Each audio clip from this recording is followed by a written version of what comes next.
peeps, I hope that you're keeping well and that you and your families are blessed. It's Bianca and I'm back again with another vocal analysis. So for a start, for those of you who have messaged me asking me where I am, I appreciate that, thank you. Basically I was a little bit under the weather, long story short, and that's simply because I've been so inundated and I just needed to take some time to recoup, but I didn't. So then my body did it on behalf of me. Note to y'all, note to the vocalists, to the singers, when it's time to chill, okay, trust me. But anyway, we're back. So let's get into some of the Eurovision performances. Now this is simply because a lot of people have asked my humble opinion in regards to these. So peeps, we're going to start off with the winner. The winner, which was Sweden's own Loreen, who sang Tattoo. Now I am super curious to hear your opinions on her performance and I guess whether you think she should have won this year. Let me know in the comments below. But peeps, of course, if you like what you hear as well as what you see, do not forget to join the Vocal Nova community if you have not already and subscribe. And I'm going to stop talking because it's time to get into the video. So you ready?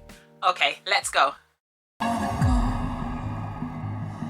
baby, we both know this is not a time. It's time to say goodbye, God, until we meet again. 'Cause this is not the end. It will come a day when we will find a way. Are you with me? So we have aspiration, we have speech quality in combination with that aspiration. So when she's lying down, it's a lot of breath that's activated. I don't wanna go, but we both know. It's very, very atmospheric, this is, and of course in her body language as well, she's channeling that sense of entrapment, and the breathlessness, only subtle but still very effective, also translates that kind of notion of I want to stay but I want to go, you know. She's really, really doing that justice with the way that she's phonating the words as well. It's just about there. It's not I don't wanna, yeah, it's very, very like the last breaths, I don't wanna go, but we both know. Very, very laxed in the phonation. And we will find a way. Yeah, she gives us that growl. Now, I'm not too sure in terms of whether this is a case of being in a sense of purgatory or whether it is one of those where you feel like you are in turmoil, in a spiritual essence as well, which as humans, at some point we will have all gone through, whether we admit it or not really. But yeah, I'm finding it very interesting in the way that not only the body language is translating that sense of entrapment, but we are bouncing between qualities to also reflect that vocally. I like that. Violence playing and the angels crying. When the stars align, then I'll be there. Okay, so everything I just said is now out of the door and we've completely switched it up. Now we are dealing with thicker folds. We have a lot more aggression in the tone. So we are getting more of a rougher, somewhat gluttily kind of sound, where she get the violence crying and the angels crying. It is very, and then it gets full. Yeah, so then we get a sense of distortion that starts to come in as well. That's where we get more of that thicker, aggressive sound. So it's not just in this it's in this yeah, there's subtle distortion that's being added in there to give that roughness to it, that edge. So, all right, so far so good. And that was a really good build as well, I feel, for what's to come next. Because it could have just been a nice crescendo, but I feel like the qualities switched purposefully to go from one extreme to the next. I don't care about the fall, 'cause all is still your love. And all I care about is you. You're stuck on me like a tattoo. No, I don't care about the pain. How to fire in the rain. Just to get closer to you.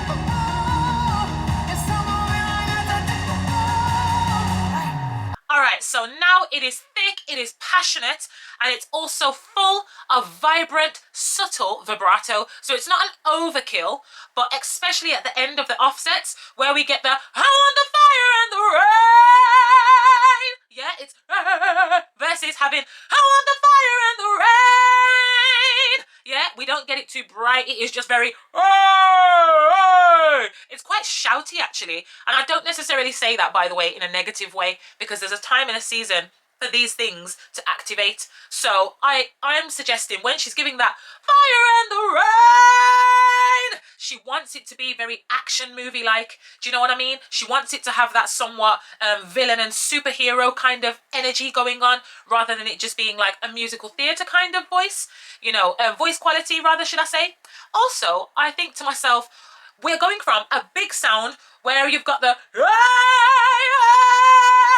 and then it becomes very tight in the mouth, and then it just starts to get a little bit more condensed in the way that she is speaking. I want the feel like a yeah, everything then starts to become very, very narrowed in the vocal tract, and the way that the words are pronounced are very, very tight in the way that she wants to give them. So again, to me, that is her basically showing us that sense of, I want this, but there's also this sense of frustration where you're like, ah, I want to get it out, but I can't get it out. Or I want to basically release, I want it all, but at the same time, I can't have it all. And I felt like that's what I received in that chorus. Of course, the visuals as well are magnifying that even more so, and the way that she is very expressive with the body language and being in that box, so to speak.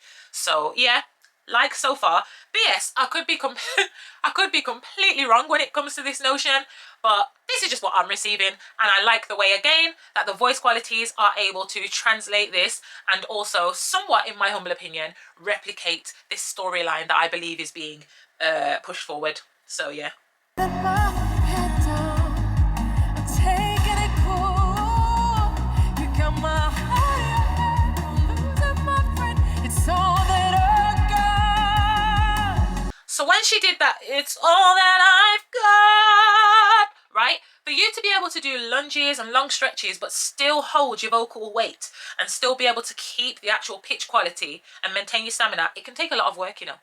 So I think that she executed that very, very well. Now, what I will say is that the actual, I'd say, again, in my humble opinion, but the actual timbres of her voice, especially in this section, tend to be somewhat very, quite plain. There's not much of a rich colour to them. It's pretty much the melodic line is being sung, and that's that.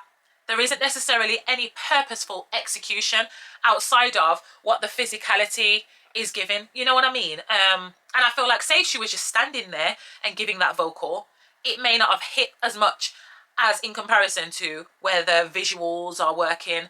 And again, her body is also translating the message. I feel like she needed those things to complement the plain Janeness of the vocal that was just put forward. And the angels crying when the stars align, then call me there. Right, so now when she gave us that, and the angels crying, now the soft palate is slightly lower, which is why we're getting more of that slightly more nasal sound. It's a little bit more forwardly placed in the vocal tract, and then again she releases that big strong welly belt in this life. Yeah, so you get that sense of release again that she's putting forward. I appreciate that. One thing I will say, as I said earlier, the vocal qualities that we are experiencing in this performance, I think overall are really, really good. I love the fact that we're getting multiple colours, even where at first sometimes you get the build of the aspiration and then it gets thick, and then maybe we had a bit of a plain Jane moment. Now she's coming back with a roar again, and I appreciate that, because I would not have been chuffed if she just kept it plain Jane coming from such a big climax at the beginning. You know what I mean? You know what I mean? So yeah, let's carry on. No, I don't care about the ball. It's all that still can love. And all I care about is you. You stuck on me like a typical. No, I don't care about the pain. Now, there's one thing I want to say about this.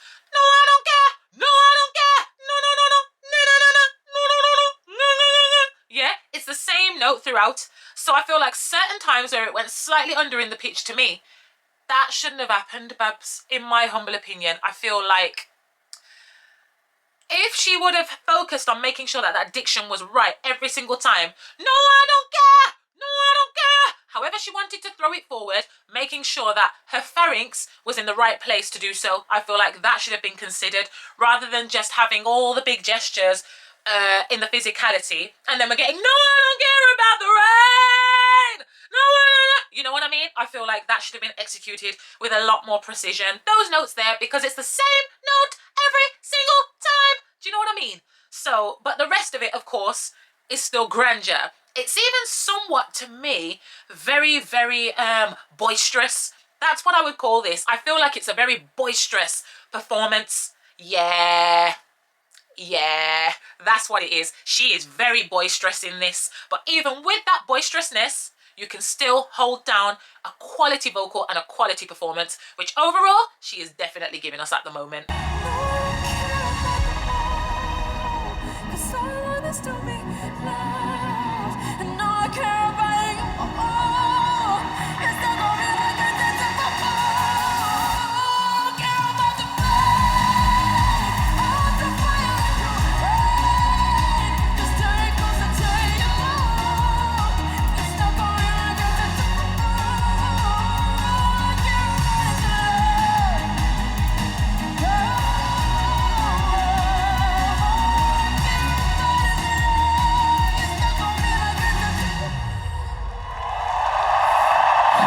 Righty, so here, where she went right back down and she made it slightly mezzo piano. It was mezzo forte to mezzo piano, I would say.